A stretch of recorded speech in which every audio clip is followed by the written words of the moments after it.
மாற்றுக் கட்சி நிர்வாகிகள் 50க்கும் மேற்பட்டோர் அதிமுக முன்னாள் அமைச்சர் வளர்மதி அவர்களின் முன்னிலையில் அதிமுகவில் இணைந்தனர்.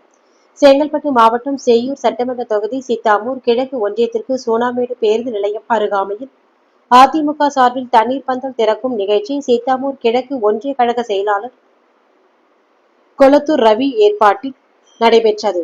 இந்த நிகழ்ச்சியில் சிறப்பு அழைப்பாளராக முன்னாள் அமைச்சர் வளர்மதி, செங்கல்பட்டு கிழக்கு மாவட்ட கழக செயலாளர் திருக்கழுக்குன்றம் ஆறுமுகம், காஞ்சிபுரம் நாடாளுமன்ற அதிமுக வேட்பாளர் பெரும்பாக்கம் ராஜசேகர் இவர் கலந்து கொண்டு பொதுமக்களின் கோடை வெப்பத்தை தணிக்கும் இளநீர், வெள்ளரிக்காய், தர்பூசணி, நுங்கு, கேழ்வரகு கூழ், லெமன் ஜூஸ், பழச்சாறுகள், குளிர்பானங்கள் இவர்கள் பொதுமக்களுக்கு வழங்கப்பட்டது.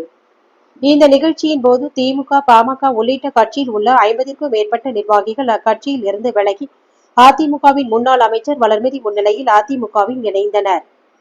இவர்களுக்கு சால்வை அணிவித்து வரவேற்றனர். இந்த நிகழ்ச்சியில் முன்னாள் சட்டமன்ற உறுப்பினர் தனபால், மாவட்ட அம்மா பேரவை செயலாளர் ஆனூர் பக்தவச்சலம் மற்றும் அதிமுக நிர்வாகிகள், பொதுமக்கள் ஏராளமானோர் கலந்து கொண்டனர்.